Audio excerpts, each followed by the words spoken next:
का अनंत कोटि दंडवत प्रणाम। आज परमपिता परमेश्वर जी के आशीर्वाद से उत्तर प्रदेश के अयोध्या में एक छोटी सी सात संगति का आयोजन किया गया है। दूर दराज से बहुत सारे भगत भाई बहन सात संगति में शामिल हुए हैं ज्ञान यज्ञ का लाभ उठाने के लिए और धर्म यज्ञ का लाभ उठाने के लिए विशेष तौर से। बाकी तो पांचों यज्ञ का ही हम सभी भाई बहन सात संगति में आके लाभ उठाते हैं, लेकिन विशेष तौर पे हमें जो लाभ मिलता है वो ज्ञान यज्ञ का और धर्म यज्ञ का। इन दो यज्ञों का वर्तमान में पूज्य गुरुदेव जी की संगत में अकाल पड़ा हुआ है और इन दो यज्ञों के अभाव में ही भगत भक्ति मार्ग में मार खाता है, ज्ञान यज्ञ और धर्म यज्ञ। क्योंकि ज्ञान चर्चा कहीं होती नहीं है, परमात्मा के सत्संगों के आधार से भगत भाई बहनों को कहीं समझाया नहीं जाता है। जगत में किसी को इस ज्ञान और भगवान के विषय में पता नहीं है, वो हमारी शंकाओं का समाधान नहीं कर सकते। भगत भाई बहन यदि आपस में मिलजुल के कहीं बैठ के सात संगतियों के माध्यम से ज्ञान चर्चा करते हैं, शंकाओं का समाधान करते हैं, परमात्मा के इस अमृत ज्ञान के ऊपर डिस्कस करते हैं, तो उनको डरा दिया जाता है, धमका दिया जाता है कि गुरु जी का आदेश नहीं है, तुम्हारा नाम खंड हो जाएगा, तुम्हें आश्रमों में नहीं घुसने दिया जाएगा। और दूसरा धर्म यज्ञ। धर्म यज्ञ जब हमारे परमपिता परमात्मा सतगुरु रामपाल जी भगवान सतलोक आश्रम बरवाड़ा में थे तो उस समय हुआ करता था। लाखों भगत भाई बहन आते थे, उनकी सेवा में हमारा पैसा लगता था, भंडारे होते थे। और गुरुदेव के जेल जाने के बाद में गुरुदेव के परिवार ने और जो तथाकथित जो कोऑर्डिनेटर लोग बने हुए थे, जो ज्ञान से कोसों दूर थे, उस पद को एक एमएलए जैसा उन्होंने मान रखा था कि मैं कोऑर्डिनेटर बन गया, मैं इस जिले का जिला कलेक्टर, मेरे से ऊपर कोई नहीं। उन लोगों ने अपने स्वार्थ के लिए सभी ने मिलके ये आश्रम खोल के और यहाँ पे भोले भक्तों को इकट्ठा करके, अब उनकी मजबूरी है, भगत आएंगे तो भंडारा करवाना। हालांकि शुरुआत में तो भंडारा नहीं करवाते थे वो। नामदान केंद्रों पे तो आज भी भगत समाज को भंडारे नहीं करवाए जाते हैं। उन्हें कह दिया जाता है कि गुरु जी का आदेश नहीं है। इन आश्रमों में सुबह 5 बजे भगत समाज को बुलाया जाता है कि गुरु जी का वीडियो आएगा और सभी भाई बहन अपने अपने घर से भंडारा करके आए। वहां भंडारा भी नहीं है, धर्म यज्ञ भी नहीं है। बाकी जो समागम करते हैं बड़े बड़े, साल में 3, 4, 5, इनमें भंडारे खिलाना इनकी मजबूरी है, क्योंकि उसमें जगत वाले भी आते हैं और जगत वाले यदि आएंगे और उनको कुछ खाना पीना नहीं मिलेगा तो वो इनके उल्टे गीत गाएंगे। इसलिए उन जगत वालों के साथ साथ हमारे भगत भाई बहनों का भी बेचारों का पेट भर जाता है। तो विशेषकर 2 यज्ञ, ज्ञान यज्ञ और धर्म यज्ञ, गुरुदेव के जेल जाने के बाद में इनका संगत में अकाल पड़ा हुआ है और इन 2 यज्ञों के बिना हम भक्ति मार्ग में आगे नहीं बढ़ सकते। तो परमात्मा ने दया बख्श के ये 7 संगतियां शुरू करवाई हैं और इन 2 में भी परमात्मा ने सबसे अहम बताया ज्ञान यज्ञ। गीता जी से परमपिता परमात्मा सतगुरु रामपाल जी भगवान ने हमारे को पढ़ाया है। काल भगवान कह रहा है अर्जुन को कि अर्जुन, द्रव्य में यज्ञ की अपेक्षा ज्ञान यज्ञ सर्वश्रेष्ठ है। द्रव्य में यज्ञ का मतलब होता है कि कहीं पे कोई भंडारे करवा देना, कोई कंबल बांट देना या किसी गरीब की कोई मदद कर देना, बच्चों को किताबें बांट देना, राशन वगैरह बंटवा देना, ये होता है द्रव्य में यज्ञ, या किसी को दान कर देना। तो परमात्मा ने बताया कि उस द्रव्य में यज्ञ की अपेक्षा ज्ञान यज्ञ सर्वश्रेष्ठ है, क्योंकि ज्ञान में सारे के सारे यज्ञ आ जाते हैं और ज्ञान होने के बाद में फिर हमें पता चलेगा कि वो द्रव्य का भी दान हमें कहां करना है, सुपात्र कौन है और कुपात्र कौन है। तो 27 साल से गुरुदेव ने हमें भक्ति का यही पाठ पढ़ाया था, लेकिन पुण्यात्माओं, हम लोग परमपिता परमेश्वर जी के ज्ञान को आधार कम और हमारे जो भक्ति जो संस्कार थे, जो युग युगांतरों से हम परमात्मा की शरण में रहते हुए आ रहे हैं, हमारे जो भक्ति संस्कार हैं, उस आधार से हम इस परमात्मा के ज्ञान को स्वीकार किया, हमने ज्ञान से नहीं किया हम लोगों ने।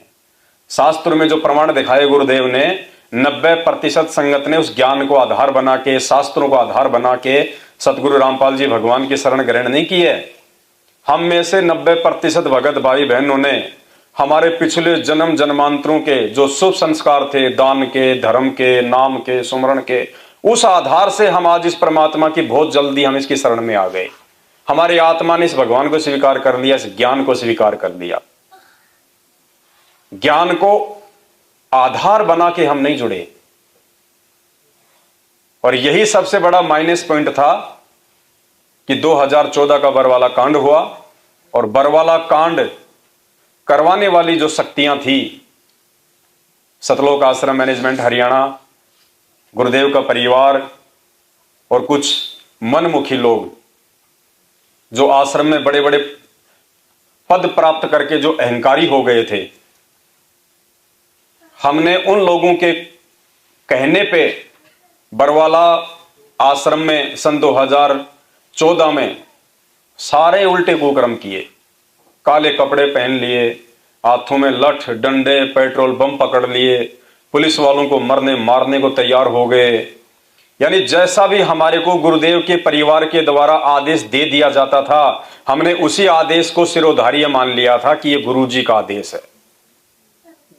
और नतीजा ये निकला कि परमात्मा जेल में, और आज हम लोग दर दर की ठोकरें खाते फिर रहे, कोई कहीं कोई कहीं कोई कहीं। तो पुण्यात्माओं, मालिक को भी इस बात का पता था कि ये सब कुछ होगा यहाँ पे। ऐसा नहीं है, वे अंतर्यामी हैं, परमात्मा हैं, उनसे बढ़ के कोई नहीं है पूरी सृष्टि में। उन्हें सब पता था इस बात का, लेकिन उन्होंने भी कोई दखलंदाजी नहीं की। क्यों नहीं की? इसके भी रीजन थे, 2 रीजन है इसके। सबसे पहला रीजन तो यह था कि हम उस परमेश्वर की पहचान नहीं कर पा रहे थे। हम गुरुदेव को पहचान ही नहीं पा रहे थे कि वास्तव में संत रामपाल जी भगवान है कौन। एक सामान्य संत हैं, या हमारे गुरुजी हैं, या उस कबीर जी के भेजे हुए अवतार हैं, उनके भेजे हुए कोई संत हैं, प्रतिनिधि हैं, या खुद ही ये परमेश्वर है, हम पहचान ही नहीं पा रहे थे। गुरुदेव के सत्संगों को हम आधार नहीं बना पा रहे थे कि गुरुदेव इन सत्संगों के माध्यम से कहना क्या चाहते हैं, भगत समाज को कैसा बनाना चाहते हैं, उनका मिशन क्या है, हम नहीं समझ पा रहे थे। 2014 बरवाला कांड से पहले देखा देखी हो रही थी बस। और दूसरा सबसे बड़ा रीजन था कि इस कबीर परमात्मा का ये सत भक्ति मार्ग, ये कबीर पंथ चारों युगों का जो इतिहास है इस बात का गवाह है कि उनके नाद वंश से चलता है, उनके वचन वंश से चलता है। बिंद वालों से नहीं चलता, घर वालों से नहीं चलता, परिवार वालों से नहीं चलता। ये इतिहास है चारों युगों का। बिंद वालों ने, वंश वालों ने, उनके परिवार वालों ने हमेशा इस पंथ का नाश किया है। एक कमाल को परमात्मा ने मुर्दे से जिंदा किया, सिर्फ वर्तमान में हमारी आंखें खोलने के लिए। वरना अंतर्यामी भगवान को पहले पता था कि यह काल का भेजा हुआ दूत है ये कमाल, और आगे चल के मेरी संगत को बर्बाद करेगा। वो तो भगवान थे। चलो आज तो हम गुरु जी को भगवान ना माने, लेकिन 650 साल पहले जिनको हम कहते हैं कि भगवान थे, कबीर जी दाढ़ी मूंछ वाले, उनको तो भगवान मानते हैं ना। अरे उनको तो पता था उस समय कि मैं जिस कमाल को मुर्दे से जीवित कर रहा हूं ये काल का दूत है, और आगे चल के मेरी संगत को तोड़ेगा, गुरुद्रोही बनेगा, नाम देना शुरू करेगा। फिर भी उस परमात्मा ने कमाल को जिंदा किया और अपने पास में रखा, अपने परिवार का हिस्सा बनाया, अपने बच्चे की तरह उसका पालन पोषण किया, और आगे चल के वही कमाल गुरुद्रोही हुआ। केवल एक एग्जाम्पल दिया परमात्मा ने, एक उदाहरण पेश किया आज आप और हमारे लिए, ताकि हम लोग वर्तमान में गुरुदेव के परिवार के पीछे चल के धोखा ना खा जाएं। क्योंकि काल हमेशा अपने दूतों को परमात्मा के इर्द गिर्द भेजता है, उनके आसपास भेजता है। क्यों भेजता है? क्योंकि काल को हम जीवों की बुद्धि का पता है, हमारे स्तर का पता है कि ये विश्वासी हैं, ये बहुत जल्दी विश्वास कर लेते हैं। और जब इनको पता चलेगा कि ये संत रामपाल जी का बेटा है, ये संत रामपाल जी की बेटी है, ये उनकी पत्नी है, ये भगत तो उनके 24 घंटे साथ में रहता है, अरे ये गुरुजी की गाड़ी चलाता है, ये गुरुजी के जो है कपड़े धोता है। तो हम जीवों की पतंगे वाली सी औकात है, बस जहां पे आग देखी चारों तरफ घूमना शुरू कर दिया। तो काल को पता था कि इन आत्माओं को अगर ठगा जा सकता है तो केवल विश्वास के आधार पर ठगा जा सकता है, क्योंकि विश्वासी आत्मा है। काल को पता था कि ये विश्वास जो इनके अंदर है ये अपने गुरुजी में कम और गुरुजी के आसपास रहने वालों में ज्यादा लगाएंगे, तो इनको वहीं से इनको ठगा जा सकता है। तो काल अपने दूत हमेशा इस परमात्मा के आसपास ही भेजता है। 650 साल पहले कमाल के रूप में परमात्मा के घर में भेज दिया। जब परमात्मा ने धर्मदास जी के माध्यम से इस मार्ग को आगे बढ़ाने का फैसला किया, तो पहले ही, क्योंकि मन रूप में सबके साथ में रहता है, धर्मदास के पुत्र नारायण दास के रूप में अपना मृत्युंजय नाम का दूत भेज दिया। गरीबदास जी के परिवार वालों ने उनकी एक नहीं सुनी। बावड़िया छोरी का छोरा गुरुजी बताते हैं ना, नानक जी के दोनों बेटों ने उनकी बात नहीं मानी, और नानक जी के शरीर त्यागने के बाद में दोनों बेटों ने अलग अलग अपने पंथ चला लिए। हर युग में यही हुआ है। तो पुण्यात्माओं, दूसरा जो रीजन है वो ये है कि परमात्मा अपने परिवार की जो असलियत है, क्योंकि हरियाणा में वैसे ये कहावत है कि दीपक नीचे हमेशा अंधेरा रहता है। दीपक जो होता है ना, जब हम उसको जलाते हैं तो उसके नीचे अंधेरा रहेगा, बाकी वो रोशनी देगा सबको। तो संत रामपाल जी के आसपास रहने वाले उनके परिवार, उनके रिश्तेदार, वो अंधेरा हैं। घर का जोगी जोगना, बाहर का जोगी सिद्ध। उनके रिश्तेदारों के लिए, उनके परिवार के लिए संत रामपाल जी केवल एक बैंक थे, एक एटीएम कार्ड थे, मनी मेकर थे, भगवान नहीं थे। अगर उनके रिश्तेदारों को और उनके परिवार को अगर संत रामपाल जी में भगवान नजर आ जाता तो करोथा कांड के बाद में नाम नहीं लेते वो लोग। करोथा कांड से पहले 20 साल हो गई थी गुरुदेव को ज्ञान और नाम देते हुए, पहले उनको उनमें भगवान दिखाई नहीं दिया। करोथा कांड के बाद में जब सच्चाई सामने आई, संगत जुड़ने लगी, आश्रम में दान धर्म का पैसा आने लगा, तो चीचड़ की तरह उनके रिश्तेदार, उनके परिवार वाले वापस उनसे चिपक गए।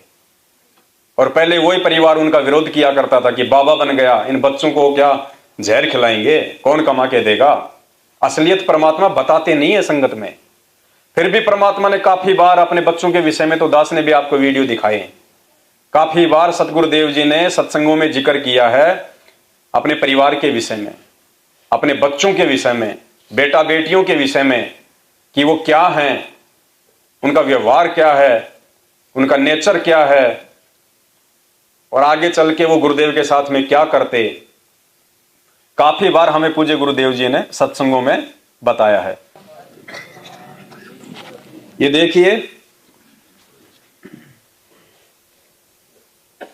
बरवाला कांड से बहुत समय पहले ही सतगुरु रामपाल जी भगवान ने अपने बेटा बेटियों के विषय में, अपने बच्चों के विषय में संगत में सार्वजनिक तौर पे इशारा कर दिया था खुल के, और यह संकेत कर दिया था कि भोली आत्माओं, मेरे परिवार को आधार बना के मत चलना, मेरे बेटा बेटियों को आधार बना के मत चलना। ये सब के सब काल के दूत हैं जो काल ने भेज रखे हैं मेरे आसपास।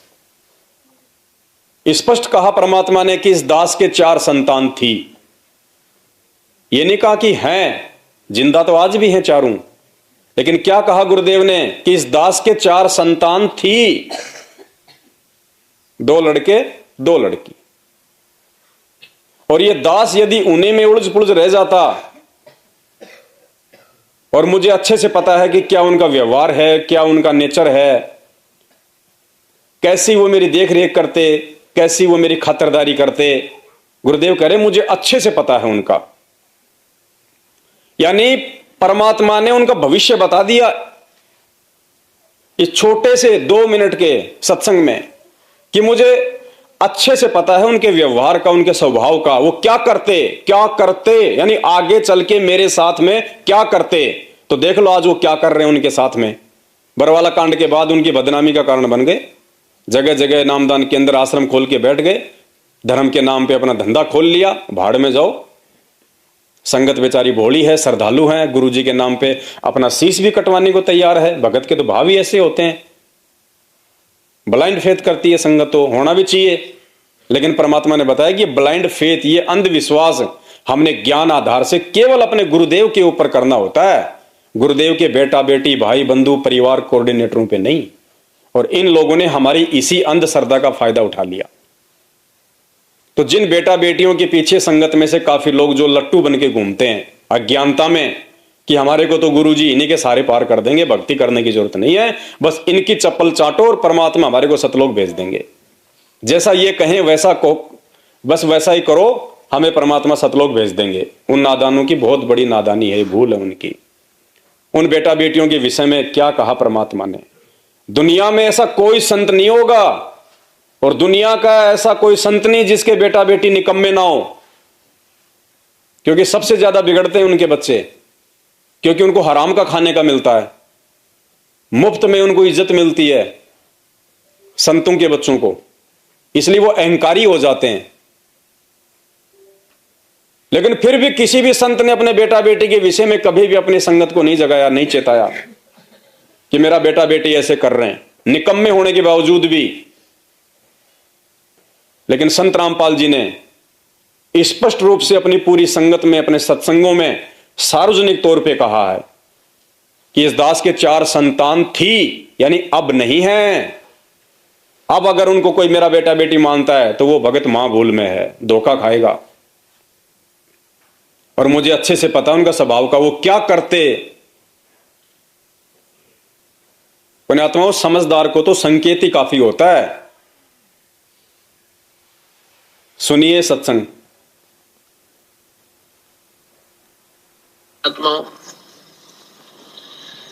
इस दास के 4 संतान, 2 लड़के 2 लड़की थी। यदि ये दास उन्हीं में उलझ रह जाता, अब मुझे पता है वह कितनी की खातिरदारी कर रहा हूं, खूब पता है मुझे वह क्या नेचर है उनका, कैसा उनका स्वभाव, क्या करते। अब परमात्मा के चरणों में आया हूं, मेरे लाखों चेले बेटा बेटी हो गए। अब एक को कहता हूं मैं जल जाना, 10 खड़े हो जाते हैं। ये क्या कारण है? क्योंकि मैंने परमात्मा की भक्ति का रटना लाई और उस भक्ति की शक्ति से इन बच्चों में इतनी श्रद्धा बन गई, जब हाथों पर रखो अपने गुरुदेव को, अपने पिता को। स्पष्ट तौर पे परमात्मा ने अपने सत्संगों में खुल के जिक्र किया है। और आज वही बेटा बेटी, वही परिवार, वही रिश्तेदार, वही कुल, वही कोऑर्डिनेटर, वही सेवादार संत रामपाल जी भगवान की बदनामी का कारण बने हुए हैं। बदनामी का कारण कैसे? मनमाना आचरण करके। क्योंकि जो कड़ी है, जो नेटवर्क, जो सिस्टम है इनका, वो अज्ञान से जुड़ा हुआ है। ऊपर से एक आदमी आदेश देगा और नीचे सब लोग उनको फॉलो करते चले जाएंगे। किसी की भी सवाल करने की हिम्मत नहीं होती है कि भाई ये आदेश जो तुम दे रहे हो सतगुरुदेव जी के नाम से, ये आदेश तो उनके ज्ञान से मेल खाता ही नहीं है। गुरुजी ने कब कहा कि हमने बीजेपी को वोट देना है या कांग्रेस को वोट देना है या कोई पार्टी का समर्थन करना है या जाट आरक्षण में जाओ, वहां पे उनका सहयोग करो, जाटों को आरक्षण दिलाओ, उनको चंदे के रूप में 11-11 लाख रुपए दो, 5-5 लाख रुपए दो, राजस्थान के गैंगस्टर आनंदपाल सिंह की सीबीआई जांच करवाओ, तुम करणी सेना को 5 लाख रुपए का नगद चेक दो। किसी की भी हिम्मत नहीं सवाल करने की, क्योंकि पूरी की पूरी जो कड़ी है वो अज्ञान से जुड़ी हुई है।